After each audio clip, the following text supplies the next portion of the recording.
Hello বন্ধুরা, আমি তুলসী ইউপির থেকে বলছি। দেখো, যখন ঘরে কিছু থাকে না তখনই কিন্তু সেই জিনিসটা খেতে মন করে। তা আজকেও আমার সঙ্গে এই জিনিসটা হয়েছে। আমার না আজকে একটু পেঁয়াজের পকোড়ি খেতে ইচ্ছিল, আর পেঁয়াজ তো আমার ঘরে নেই, রয়েছে শুধু আলু। তখন মাথায় একটা বুদ্ধি আসলো, চলো পড়োশির থেকে একটা পেঁয়াজ চেয়ে নিই। তখন গেলাম পড়োশির কাছে, আমি বললাম দিদিভাই একটা পেঁয়াজ দাও না। তো দিদিভাই জিজ্ঞাসা করলে একটা পেঁয়াজ দিয়ে কী করবে, চলো আর দুটো তিনটে না। আমি কি না না, একটা পেঁয়াজে আমার হয়ে যাবে।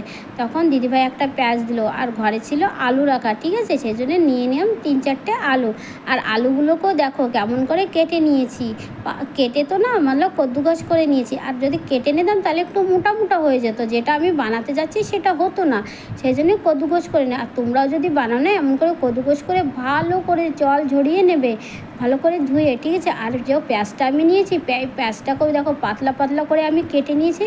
তারপরে এক এক লেয়ার আমি ছাড়িয়ে নিয়েছি, ঠিক আছে, এক একটা লেয়ার করে আমি ছাড়িয়ে নিয়েছি। আর দেখো দিয়ে দিলাম ওর ভিতরে, ঠিক আছে। তারপর দিয়ে দিলাম কিছু লঙ্কাটা কিন্তু একটু পরিমাণ মতন দিতে হবে। আমি তো ভাই অনেক ঝাল খাই, সেই জন্য আমি অনেকটাই নিয়েছি। তোমরা যেরকম ঝাল খাও সেরকমই নেবে লঙ্কাটা। আর পেঁয়াজের পকোড়ায় না একটু লঙ্কা বেশি হলেই একটু ভালো লাগে খেতে, ঠিক আছে।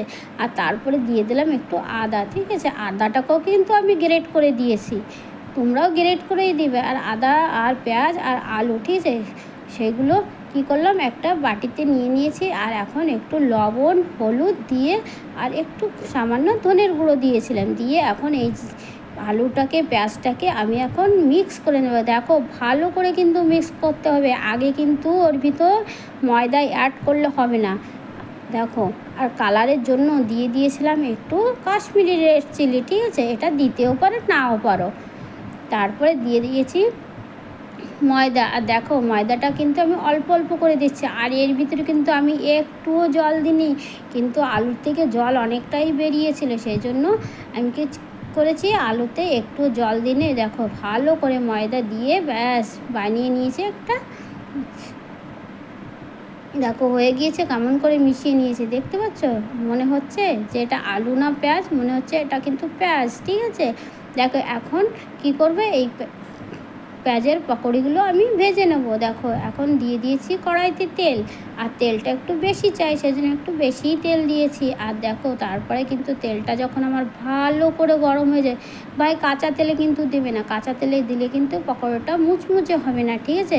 আর এই পকোড়াটা খেতে বন্ধুরা আমি ভাবিনি এত সুন্দর হবে, ঠিক আছে, একটা পেঁয়াজ দিয়ে আর এতগুলো পেঁয়াজের পকোড়ি খেতে যে এত টেস্টি হয়েছিল বন্ধুরা, মানো আর না মানো কোনো দিন কিন্তু ট্রাই করে দেখো।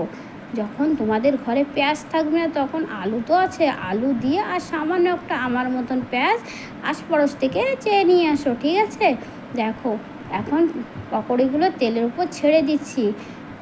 যখন সবগুলো ছাড়া হয়ে যাবে এক পিঠ আমি লাল লাল করে ভেজে নেবো আগে। দেখো বেশি কিন্তু আঁচ বাড়িয়ে দিলে হবে না, একটু মিডিয়াম আঁচে ভাজতে হবে। আঁচটা যদি আমার বাড়ানো থাকে তাহলে কিন্তু পকোড়িটি পুড়ে যেতে পারে, ঠিক আছে। সেই জন্য আমি কি করেছি ধিমে বি নেই, মিডিয়াম আঁচে আমি পকোড়িগুলোকে ভালো করে ভেজে নিচ্ছি।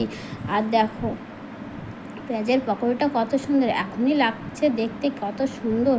আর খেতে বন্ধুরা যা হয়েছিল, হ্যাঁ বিশ্বাস মানো, তোমরাও কিন্তু ট্রাই করে দেখো, ঠিক আছে। আমি তো মাঝে মাঝে এরকম আজগুবি রেসিপি ট্রাই করে দেখি, ঠিক আছে, দিমাগ থেকে যা আসে তাই দিয়েই ট্রাই করে দেখি, লেকিন বানানোর পরে খেতে যা হয় না বিশাল লাগে খেতে, মানে অনেকই ভালো লাগে খেতে বন্ধুরা। দেখো আমার কিন্তু ছোটি সি চ্যানেল, ঠিক আছে, বেশি বড় না চ্যানেলটি, একটু তোমরা সাবস্ক্রাইব করে দিও তো। আজ ভিডিওগুলো যদি ভালো লাগে একটু কমেন্ট শেয়ার আর লাইক করে দিও, ঠিক আছে। আর কীরকম ভিডিও দেখতে তোমরা পছন্দ করো সেটাও আমাকে একটু কমেন্টও জানিয়ে তো, ঠিক আছে, তাহলে কিন্তু ভালো হয়, সেই হিসেবে ভিডিওগুলো দেবো, ঠিক আছে। দেখো তৈয়ার হয়ে গিয়েছে আমার পেঁয়াজের পকোড়ি, আর খেতে যা হয়েছিল সসের সঙ্গে খেয়েছিলাম, মস্ত হয়েছিল খেতে, ঠিক আছে না। আর দেখো কালারটা কীরকম হয়েছে, কেউ বুঝতে পারবে এটা পেঁয়াজের পকোড়ি না আলুর পকোড়ি, ঠিক আছে। দেখো একটা পেঁয়াজ দিয়ে কতগুলো পকোড়ি আমার তৈরি হয়ে গেছে বন্ধুরা। আজকের মতো